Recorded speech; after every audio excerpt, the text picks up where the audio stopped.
Welcome, creative friends. My name is Annie Reiser. I'm a certified Zentangle teacher and a certified botanical illustrator.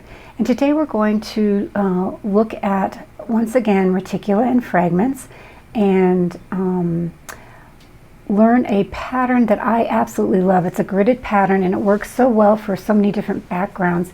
It's one that I've learned in a tutorial from headquarters. I think it was Project Pack number 6. And it was in greens and it was very beautiful. And I want to replicate that today on, however, a gray tile. You can see it used here. This is the fragment we're going to be using. And it's done on a reticula, which is basically a grid. And this grid is a square. It's called Reticula RA, or R1, I believe, but that's not so important. The important thing is that we're going to start with our tile. I have a gray tile from Zentangle, and I'm just going to do our border dots and our corner dots in a border. And you can wave the line just to give it a little bit of interest. Actually, let's do some more waves because that will make it a little bit more fun. Grids can be rather mundane and boring, right? But now we're going to get out our I'm going to take a PN, Sakura black PN, and I'll be using that to draw my grid. So we're going to start like this,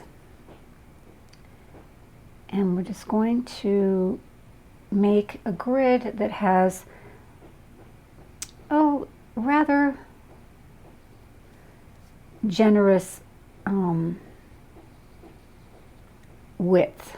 That's probably 3/4 of an inch. The reason I want this width to be not too tiny is we've got a lot to fill in. Okay, so now I'm just going to turn my tile and do that again.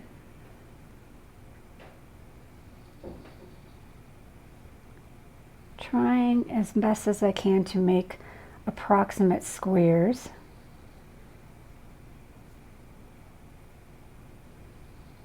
It's a little bit long, but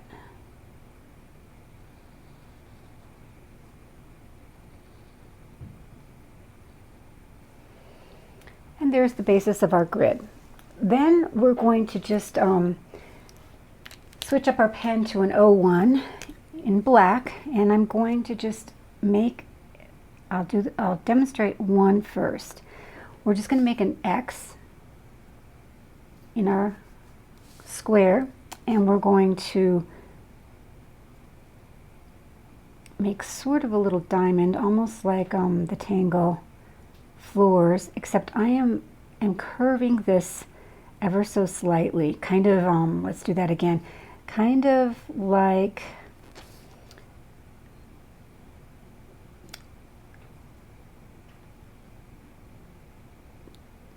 just rounding the corners, basically, is all I'm doing. Just rounding those corners. And I'm not going too far out because the next step is going to be making this pattern, this fragment. And I don't know the name of the fragment, but it goes like this. We're just going to arc, start in the corner, arc up. So I've switched up to my blue pen, right? And then we're going to weight this arced line at the top, and then we're just going to do another odd arc and weight it and do another. And then we're just going to do this on all of those partitions from our X. So the weighted line is what really makes this such a beautiful pattern. And like I said, it's not a named pattern because it's just a fragment within this reticula. And we're going to do that again.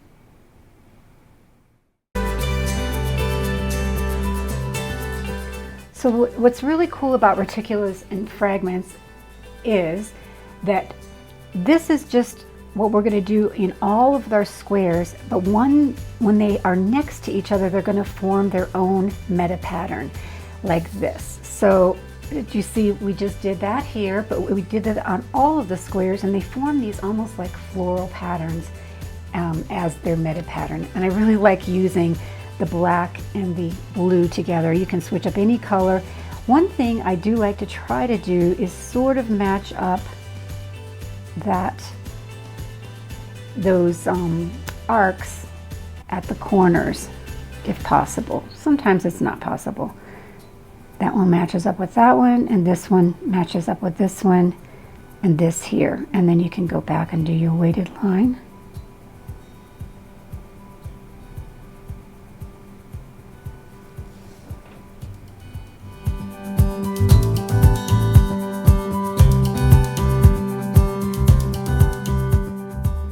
I'm almost making a little bit of a crescent in that arc.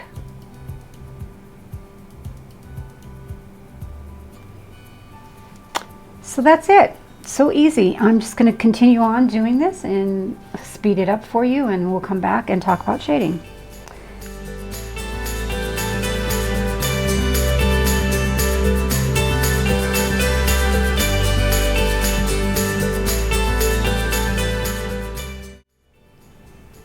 So one thing I want to tell you, and I just noticed it because I just went in and X'd out all of my boxes. But I want to tell you that gets a little bit confusing when you're going in to fill in your little diamond or around your corners. It's a little bit harder to keep track of. So that's why I usually like to do the box and then round these corners to make that little diamond in the middle and then continue on. I know there's more of a rhythmic pattern if you just, do them all the X's or all the diagonals at one time, but it can get confusing. So there's this one, this one, this one, that's correct. And then this one won't get anything.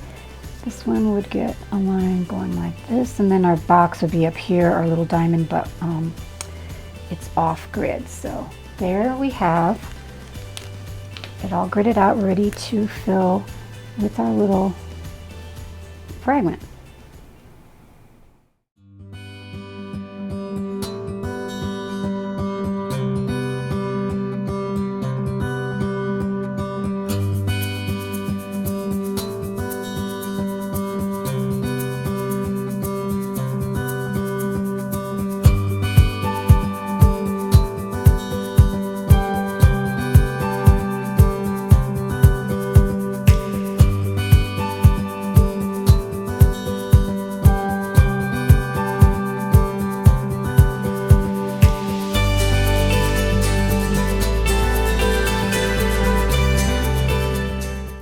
This is a pattern I wouldn't mind trying to use a quill with, because as you apply pressure to a quill tip, you could make these thick and thin lines just with your one stroke. Really kind of cool to check out.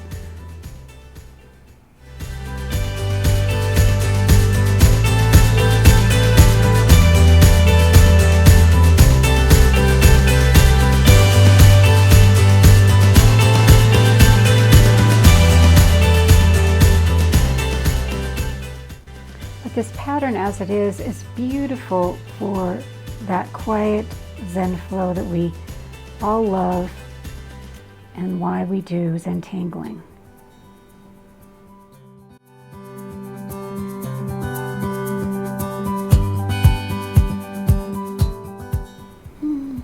Trying to find, let's see, I always seem to pull toward myself, so this is the most comfortable position for me, so that's why I keep turning the tile on you.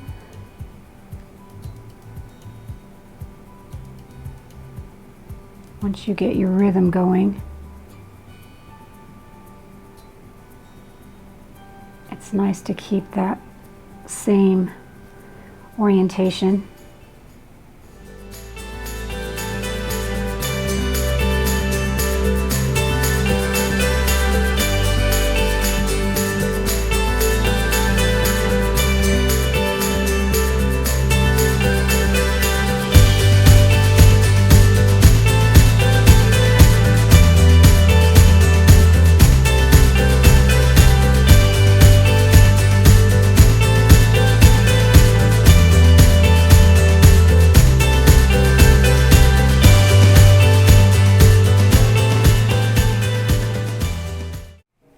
Okay, let's talk about shading. As you can see here, I have actually gone ahead and inked out a little border from my irregular grid and made just some fun thick and thin lines to sort of frame it.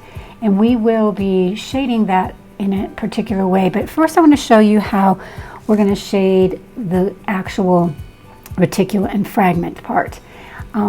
When I learned it in project pack number 6, I learned this really cool way to just draw a graphite down, joining these diamond shapes.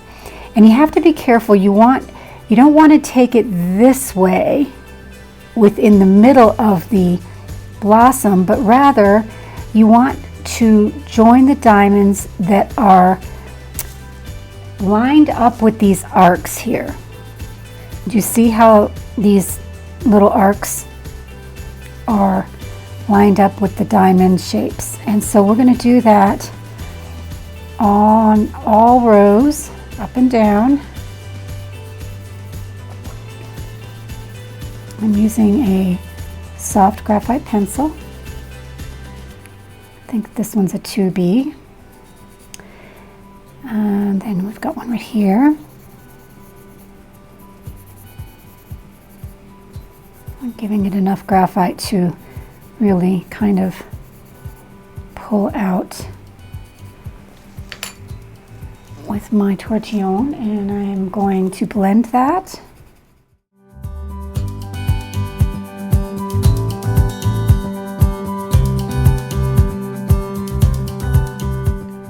And then we're going to turn the tile and do the same thing this direction. So again, we've got the arc here, right?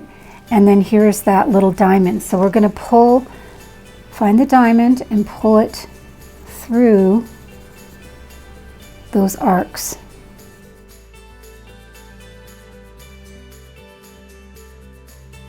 So we're making a pattern on top of a meta pattern. And for me, like I said, this looks kind of like a plaid weave, which I just love, and we're not even done yet. Okay, so now we're going to blend that out.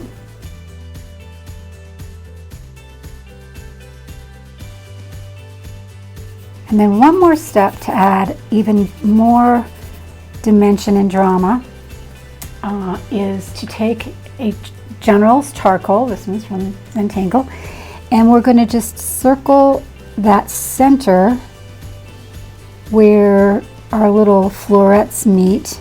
These are not the diamonds, but rather the centers.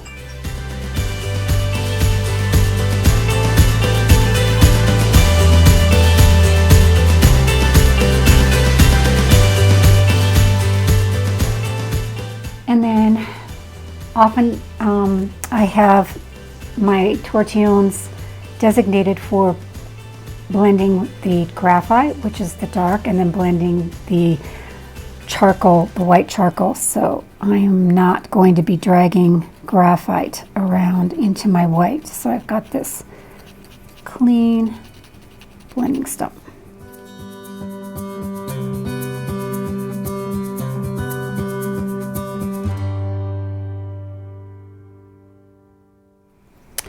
And you could also go back in with your blue marker again and find those centers within that white ring and just add a dot, just so your eye is kind of drawn to that tuft.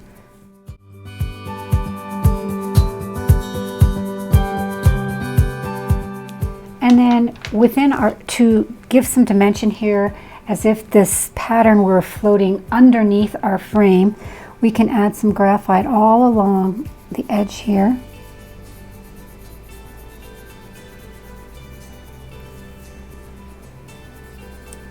It's what we call in Zentangle pillow shading,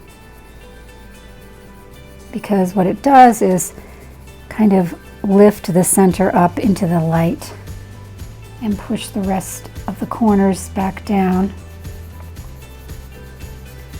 just giving this more dimension.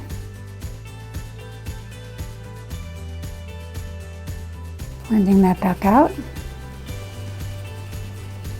I like how some of the pattern gets kind of lost down underneath the shading. It's really looks like it's receding and kind of mysterious.